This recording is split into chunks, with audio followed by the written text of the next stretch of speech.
For those of us training for marathons, half marathons, whatever have you in this fall race season, it is getting to that time in the cycle where cumulative fatigue is high, legs are tired, and we need a cushiony, thick boy to take some of that pressure off of our legs. So in this video, I'm gonna dive into 5 of the best recovery running shoes out there today. You know, we gotta recover from those tough workouts, get to that next long run, get to that next speed session, and using a max cushion shoe is a great way to do that. Now, if you follow this channel, you know I'm a huge fan of lower stack, non-plated, non-rocker, simple shoes like the Rebel, like the Adidas Adizero SL, but there is still a place for these to help us reach those high mileage goals and keep us comfortable and recovered as we get into those ultra high weeks of training. Before we get into it today, I did want to mention the Running Shoe Matcher tool. If you haven't checked it out, go ahead and go to runningshoematcher.com. I've spent a lot of time building this tool. So with the Running Shoe Matcher tool, you can take a few questions, 5 questions on your preferences, your goal, what type of runner you are, what type of shoe you're looking for, if you want a soft ride, a firm ride, if you want a daily trainer, a recovery shoe, or a race day shoe, and we will match you with a few of the best options for you. So go ahead to runningshoematcher.com and check that out. All right, let's get into it.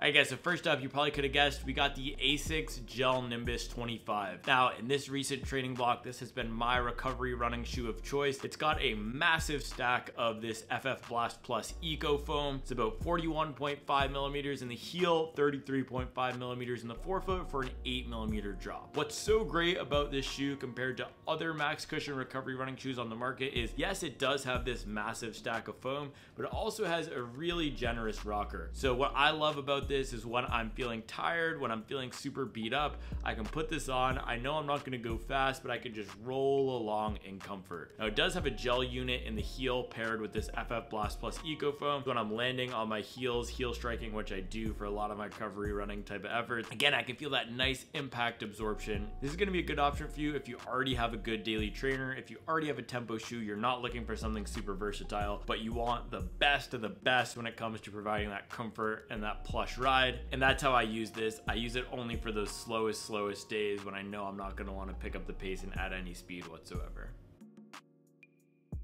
Alright guys, next up we got the Saucony Triumph 21. Now the Triumph is Saucony's max cushion running series. The difference between the Nimbus that we just highlighted and the Triumph is going to be a bit bouncier and also a bit more nimble on foot. It uses a beaded TPU foam called Power Run Plus, and the stack is 37 millimeters in the heel and 27 millimeters in the forefoot for a 10 millimeter drop. The Triumph is going to be a lot more versatile option than the Gel-Nimbus. So if you want something that you can use for daily training miles in addition to those recovery running miles, the Triumph is going to be a great choice. Now, to me, as a 6'2" and 160 to 165 pound runner, the Triumph does feel pretty soft. I did have a discussion in the comments the other day with someone who said the Triumph doesn't come across the softest to them, and I have seen this across the internet and some other places as well. So it really will depend in the shoe on your running style and your size. If you're a bigger runner, Triumph is going to feel a bit softer.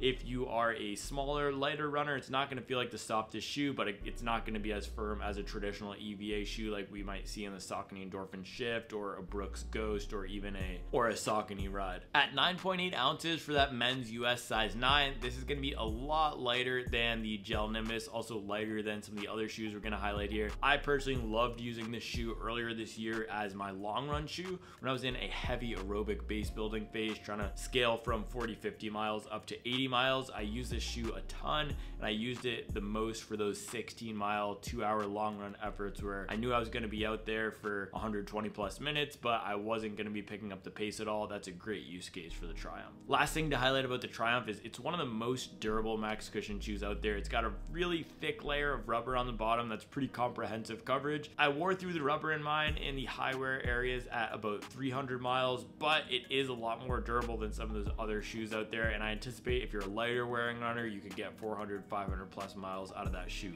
easily. Alright guys, next up we have the On Cloudmonster. Now this is a bit lower stacked than some of these other max stack shoes. It's got a heel stack of 30mm and a forefoot stack of 24mm for a 6mm drop. But the real draw here is the running sensation that you get from those CloudTech pods. So underfoot there is a speed board, which is a plastic, almost a plate. Doesn't feel the exact same as a plate because it's closer up to the foot. And then attached to that is that full length bed of single layer CloudTech pods. Now the foam they're using in those pods is a traditional EVA blended with some olefin. It's not the most innovative foam in the world, but what is innovative is the sensation you get with that squish and release from the pods. Now the Cloudmonster is a heavily rockered shoe as well, similar to what we saw in that Nimbus. So the pods paired with that rocker give, again, a nice, easy rolling along feeling. That's great for those days where you just want to chill and have some fun, not pick up the pace or do anything too dramatic. While the feeling is pretty fun underfoot, it doesn't have the highest energy return, even with that rocker. I would put it closer to the Nimbus than to the Triumph. Again, I liked using the shoe primarily for those recovery running efforts. It's also a great looking shoe and a fashionable brand. So if you want something that's versatile for recovery runs, going to the gym, going to the coffee shop, then On should be at the top of your list. At 9.7 ounces, it's also on the lighter side, very similar to that Triumph. So it is a viable option for everyday runs, though it doesn't have the fastest underfoot feel.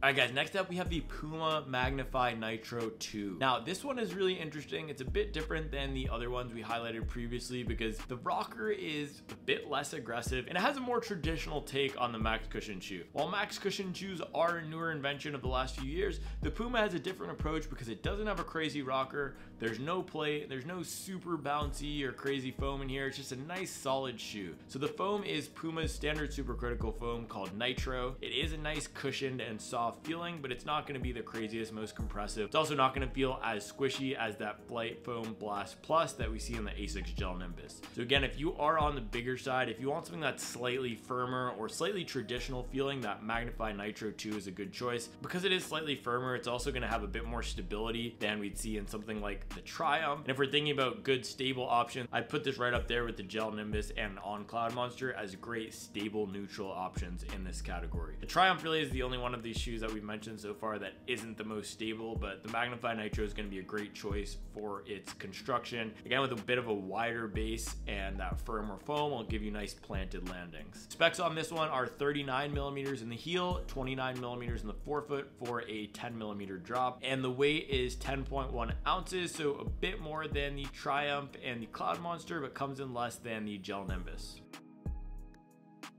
Alright guys, next up we have the New Balance SC Trainer V2. Now this is going to be the most expensive of these shoes. Cloudmonster is $170, all the other ones I mentioned are in that $150 to $160 price point, and the SC Trainer V2 is $180. Pricey, but for that $20 to $30 price premium, what you're getting is a carbon fiber plate. Now I'm not running in plated shoes right now by choice because I really wanted to focus on building out my lower leg strength, specifically strengthening my calves and some of those supporting muscles around the foot and Achilles. But the SC Trainer is a good choice if you are going to be running in plated shoes. What the plate in the SC Trainer does is it stabilizes this really thick stack of fuel cell foam. I personally love fuel cell foam. I'm a huge fan of how it performs in that Rebel V3, and the SC Trainer V2 takes that soft, bouncy, fun ride, stabilizes a bit with that plate, and gives a nice, really relaxed ride package to runners who want that bouncy, soft feeling, but in a recovery running shoe.